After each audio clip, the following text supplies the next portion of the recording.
Mereka akan minta bahwa laporan pajaknya gimana. Karena bagi investor, laporan keuangan yang sah secara hukum adalah laporan keuangan pajaknya. Hai sahabat sukses, kembali ketemu dengan saya Deddy Sidarta. Kali ini saya akan membahas tentang laporan pajak merupakan kunci Anda untuk mendapatkan investor. Setelah yang satu ini.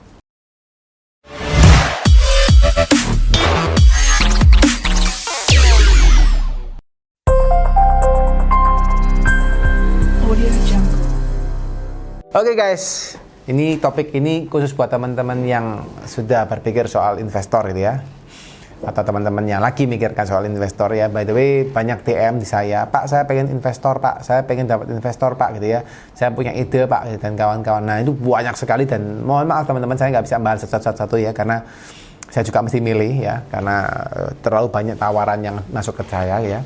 Tapi kalau Anda memang merasa Anda memiliki bisnis yang baik dan menarik gitu ya, Anda langsung aja kirim saya pitch deck gitu ya. Anda boleh masukin di DM Instagram, Anda kirim pitch deck ke saya gitu ya. Ini Pak pitch deck saya gitu ya. Di pitch deck itu Anda buatin realisasi atau rencana bisnis. Kalau boleh malah Anda sudah punya bisnisnya, yaitu akan lebih menarik lagi. Ya, dan terutama terkait dengan topik ini ya, bahwa laporan pajak adalah laporan yang penting untuk Anda bisa dilirik oleh investor ya. Nah, buat teman-teman sebagai startup atau teman-teman yang ingin mendapatkan permodalan ya, kunci untuk Anda bisa mendapatkan permodalan adalah Anda memiliki bisnis plan yang jelas ya. Dan yang kedua, Anda sudah punya usaha yang jelas yang berjalan, dan yang ketiga adalah Anda punya laporan yang jelas ya. Nah, by the way, investor itu akan selalu melihat laporan keuangan Anda. Jadi kalau Anda cuma punya mimpi, sekarang banyak orang yang punya mimpi, mereka enggak suka ya. Jadi mereka nggak akan happy dengan orang yang hanya punya mimpi, karena terlalu banyak mimpi di luar sana. Nah sekarang kalau Anda punya mimpi, sudah kalian realisasikan enggak? Jadi Anda harus pikir dulu gimana caranya Anda bisa merealisasikan mimpi Anda secara nyata dengan sumber daya Anda. Nah kalau sudah terrealisasi secara nyata, Anda butuh di-tune up lagi supaya lebih besar. Nah ini baru investor akan lebih mau, karena sudah ada contohnya, sudah ada kayak sampelnya ya, bahwa sudah jalan nih bisnisnya ya. Nah untuk Anda lebih meyakinkan, maka Anda harus punya laporan ya, dan laporan ini adalah laporan keuangan Anda. Jadi laporan keuangan Anda yang sudah Anda buat dengan baik. Nah cuma perlu Anda perhatikan juga bahwa laporan keuangan Anda buat, investor ini kadang-kadang juga akan lihat bahwa laporan keuangan ini apakah benar atau enggak, itu mereka nggak tahu gitu ya, karena laporan keuangan itu gampang sekali dimanipulasi ya. Jadi Anda tinggal ngatur, itu kan hanya angka, Anda tinggal ngatur aja angkanya ya jadi gitu ya. Anda tinggal cari orang accounting yang berpengalaman, tinggal ngatur angkanya jadi. Benar nggak tahu ya. Maka investor itu akan lebih suka kalau laporan keuangan itu sudah diaudit ya, diaudit oleh KAP resmi ya. Jadi ada kantor akuntan publik yang melakukan audit laporan keuangan ya. By the way, kalau teman-teman belum punya rekanan kantor akuntan publik, Anda boleh bisa hubungi saya. Ini saya akan kenalkan ke beberapa rekanan kami yang bisa melakukan bisa melakukan ini ya, audit laporan keuangan dengan baik ya. Nah plus kalau laporan keuangan diaudit, itu juga mereka akan minta bahwa laporan pajaknya gimana. Karena bagi investor, laporan keuangan yang sah secara hukum adalah laporan keuangan pajaknya. Jadi ini yang perlu Anda perhatikan, bahwa laporan keuangan yang akan diminta oleh investor adalah laporan keuangan pajak Anda juga, bukan hanya laporan keuangan internal. Jadi penting buat teman-teman, waktu Anda menjadi sebuah startup atau Anda sebagai perusahaan sekarang yang ingin di-funding, Anda harus memperhatikan bahwa laporan keuangan ini sangat urgent atau sangat penting ya, sangat penting sekali untuk dilihat oleh investor Anda. Ya, Anda mesti prepare itu untuk dilakukan. Nah, berikutnya guys, kenapa saya ngomong laporan pajak ini adalah kunci untuk Anda bisa mendapatkan permodalan ya. Kalau Anda bisa satu tadi ya, laporan ngomong soal investor yang kelasnya mungkin di level private equity ya, atau mungkin di venture capital ya, itu belum sampai investor yang kelas besar. Tapi kalau seandainya toh Anda pengen sampai ke kelas besar, karena banyak perusahaan juga yang pengen perusahaannya sampai ke kelas besar ya, sampai ke perusahaan yang TBK ya, maka teman-teman perlu perhatikan bahwa ketika Anda menjadi perusahaan terbuka atau Anda menjadi perusahaan yang TBK, Anda masuk ke bursa, laporan di dalam bursa itu adalah laporan keuangan yang bisa dilihat oleh semua orang ya. Maka dari itu teman-teman, ketika Anda melihat laporan di bursa, itu selalu akan ada laporan keuangan laporan keuangan internal dan laporan keuangan pajak itu akan sama. ya. Nah, ini teman-teman perlu perhatikan bahwa ketika Anda buat laporan keuangan, jangan sampai antara laporan keuangan internal dan laporan keuangan pajaknya berbeda. Nah, ini bisa jadi masalah yang baru buat Anda, ya. Jadi kalau Anda mau membesar lagi, tidak bisa guys. Anda harus membuat laporan keuangan sama. Investor laporan keuangannya berdasarkan laporan keuangan yang dipublish di bursa. Nah, itu pajak sama internalnya pasti sama, ya. Dan yang ketiga guys, yang juga Anda perlu perhatikan bahwa gini. Ini saya cerita aja ya, bahwa banyak orang-orang yang di luar sana gitu ya. Mungkin Anda yang kredit mikro, atau Anda yang mungkin melakukan kredit modal kerja ya, atau Anda yang melakukan kredit refinancing usaha ya, dan macam-macam ya. Nah, sering kali saya lihat bahwa banyak perusahaan itu yang melakukan melaporkan antara laporan keuangan auditednya ya, internalnya ke bank dengan laporan pajaknya itu berbeda. Nah, ini masalah ya.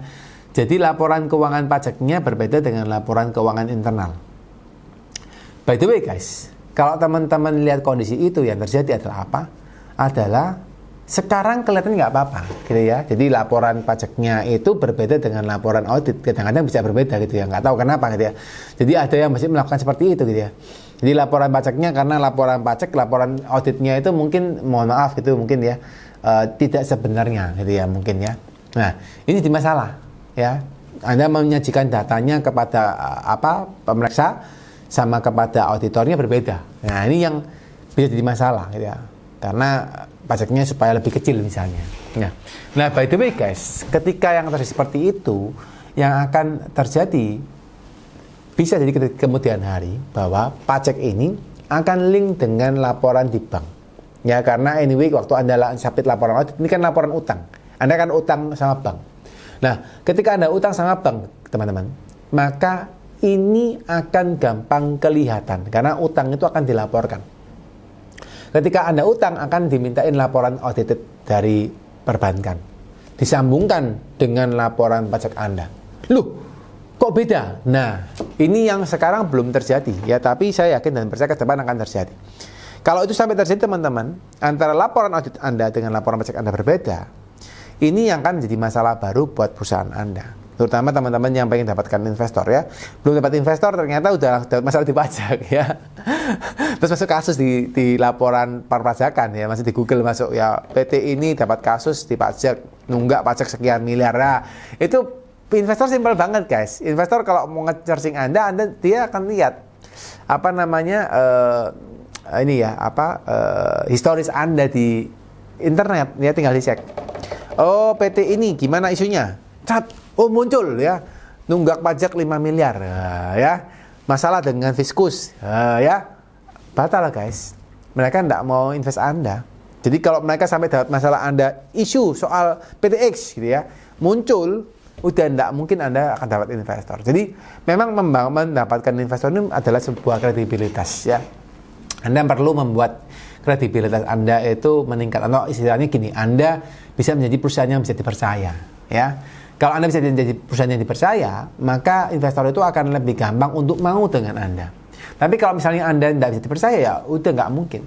Ya, salah satunya Anda bisa dipercaya adalah Anda bisa membuat laporan keuangan yang baik, ya, laporan pajak yang baik, bisa mensubmit laporan pajak dengan legal. Nah, ya, kalau saya kebetulan ada pengalaman juga untuk mendatangkan investor luar negeri ini ya. Itu mereka akan lihat mana laporan pajak Anda gitu ya. Oh, laporan pajaknya ada. Oh, enggak ada. Wah, ini masalah ya. Kalau enggak ada sudah pasti mereka akan mundur, enggak akan mau invest ke Anda. Ya, so buat teman-teman ya, sebagai pengusaha muda yang sering DM juga ke saya terkait dengan, Pak, saya pengen dapat investor, Pak, gimana caranya, Pak? Ini mungkin juga Anda perlu perhatikan video ini ya. Buat dulu laporan yang baik ya, buat business plan yang baik, ada sampelnya, sudah ada laporan keuangan yang baik, buat laporan keuangan yang baik, laporan pajak dengan baik ya. Belajar, kalau yang belum pernah tahu pajak, Anda boleh belajar materi kami namanya Mahir Pajak UMKM 21 hari. Anda tinggal lihat videonya, simple banget. Anda belajarin, oh ternyata pajak seperti ini, itu Anda belajarin ya. Supaya apa? Supaya Anda bisa melek perpajakan. Terus buat laporan pajaknya benar. Ya, kalau udah buat laporan pajaknya benar, Anda tinggal submit laporan pajaknya di laporan FP tahunan, itu akan lebih gampang. Ya, kurang itu lebih itu teman-teman ya, untuk Anda bisa pahamin ya. Semoga video ini bisa membuka wawasan Anda terkait dengan bagaimana Anda mendapatkan investor ya, terkait dengan laporan-laporan penting. Dan semoga Anda happy dengan video ini. Kalau happy silakan Anda like dan share video ini ya. Dan yang bagi belum subscribe silakan di subscribe ya, supaya bisa mendapatkan update terus video terkait dengan perpajakan bisnis dan keuangan ya, supaya Anda bisnisnya besar ya. Dan kalau Anda bisa melakukan bisnis tanpa stres ya, di buku yang saya buat ya, bisnis tanpa stres, Anda boleh baca ya gimana caranya Anda bisa membuat bisnis tanpa stres ya. Oke, sekian video ini saya buat. Semoga teman-teman yang nonton selalu sehat, selalu diberkati dan selalu berbahagia ya. Bye bye.